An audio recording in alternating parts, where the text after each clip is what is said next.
അപ്പൊ നമുക്ക് കപ്സ എങ്ങനെ തയ്യാറാക്കാമെന്ന് നോക്കാം. അപ്പൊ നമ്മൾ ആദ്യമായിട്ട് നല്ല ആവശ്യത്തിന് നമുക്ക് ഓയിൽ ഒഴിച്ചു കൊടുക്കാം. നമ്മള് ഇതെല്ലാം മൂപ്പിക്കാൻ വേണ്ടി. ഇതിപ്പോ നല്ല ഒരു ബ്രൗണിഷ് കളർ വന്നു തുടങ്ങുന്നുണ്ട്. ഇതിനകത്തോട്ട് നമ്മൾ തക്കാളിയുടെ പൾപ്പ് ഒഴിക്കാൻ പാടുള്ളൂ.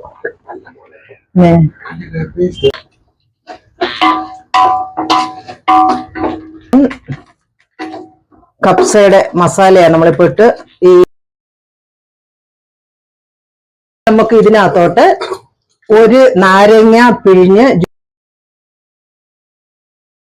കൊടുക്കുന്നു. ഓക്കേ,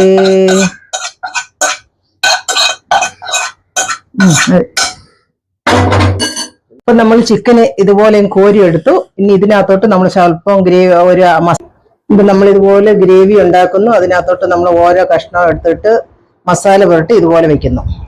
നമുക്ക് ഒരു സൈഡ് ഒരു 3 മിനിറ്റ് നമ്മൾ ഇട്ടതിന് ശേഷം തിരിച്ച് നമ്മൾ ഇടുന്നു. ഇതൊരു 2 മിനിറ്റ് കഴിയുമ്പോൾ നമുക്ക് ഇത് കോരാം.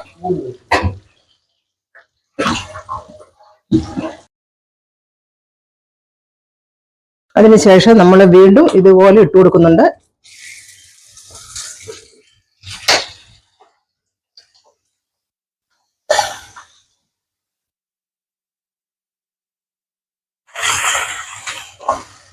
വീണ്ടും നമുക്ക് ഇതുപോലെ ഇട്ട് കൊടുത്ത് ഒരു 3 മിനിറ്റ് വൺ സൈഡ്, 3 മിനിറ്റ് അടുത്ത സൈഡ് ഇട്ട് ഇതുപോലെ ഫ്രൈ ആക്കി വരാം.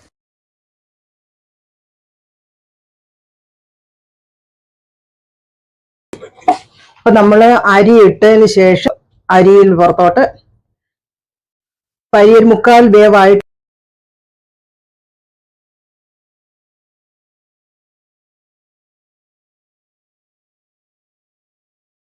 കപ്സ ഇവിടെ ശരിയായിട്ടുണ്ട്.